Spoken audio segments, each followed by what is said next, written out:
In this video, we will talk about inference statistics on the coefficients beta naught and beta 1.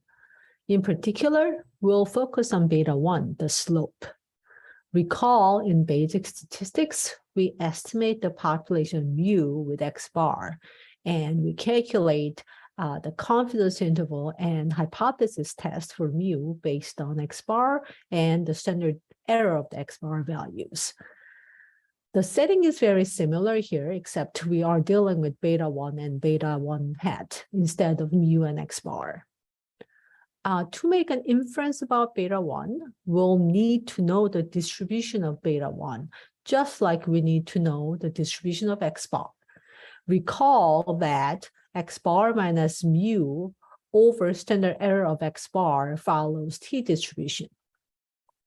We can rewrite our model using the subscript I, which is indicating individual data point. Notice that I goes from 1 to 2n, the sample size.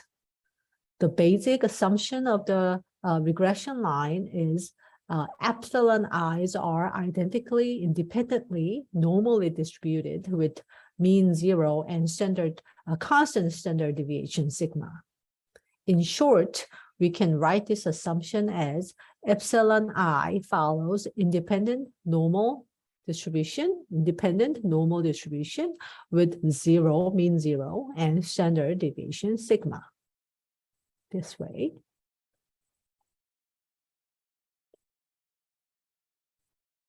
Let's look at the following illustration to understand what those error assumption means. Suppose we have some data values for specific xi. For a point xi, we assume the error distribution follows normal shape with center 0. These normal shaped error distribution can be imagined for all possible xi points. Notice that these error distributions have all equal standard deviation, sigma. Errors are around 0 with higher probability when the y is close to y hat, and less probability to be away from the center when y is far away from y hat. For different x values, the errors will have the identical shape. They are independent from each other.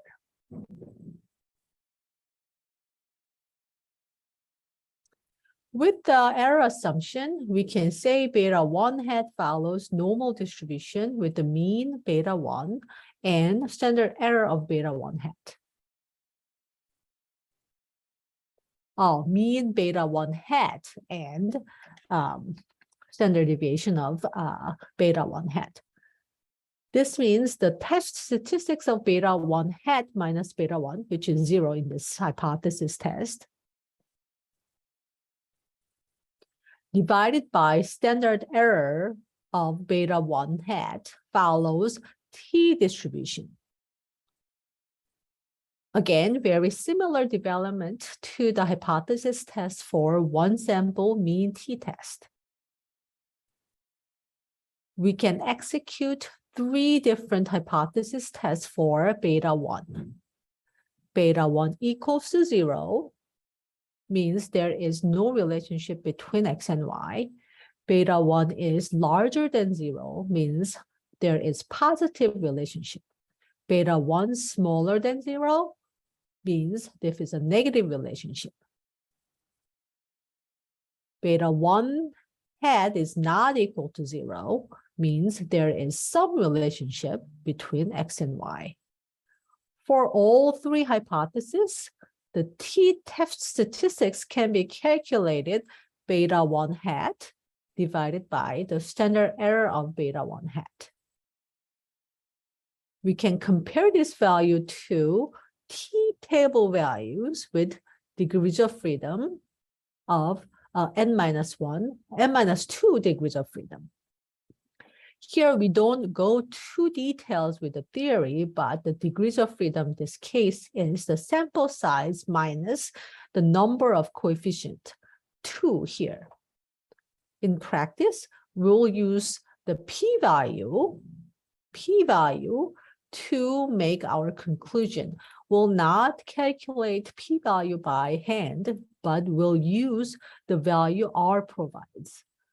For smaller than alpha p-value, we reject the null hypothesis and conclude that the alternative hypothesis is more reasonable based on our data.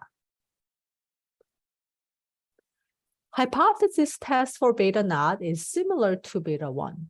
We can just change all beta 1 to beta naught. As we pointed out a couple times in practice, this is not really too meaningful in the context. We'll not worry too much about making inference about beta naught.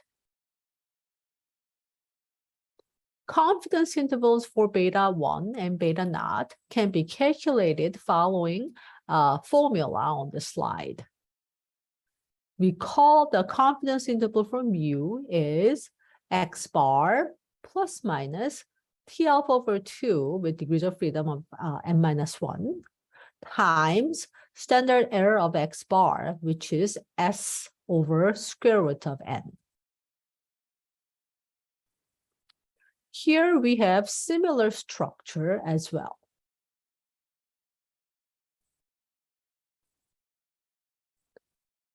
Previously, we ran a linear regression for the maximum speed and the maximum height of the roller coaster and saved in model 1. The coefficients function or model $ coefficients will generate the results under coefficient in the middle of the slide. This table looks the same as the one we looked previously. The estimate column is beta naught hat and beta 1 hat value. Standard error column is the standard errors of beta naught hat and beta 1 hat. T-value column is test statistics for the hypothesis test, which are beta naught over standard error of the beta naught and beta 1 over standard error of beta 1 hat and the beta naught hat.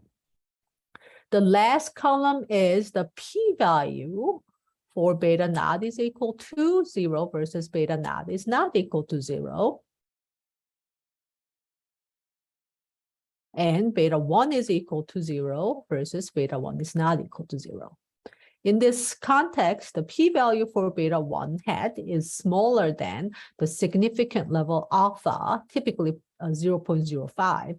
We reject the null hypothesis and conclude there is statistically significant evidence to say that the maximum speed and the maximum height of roller coaster are related.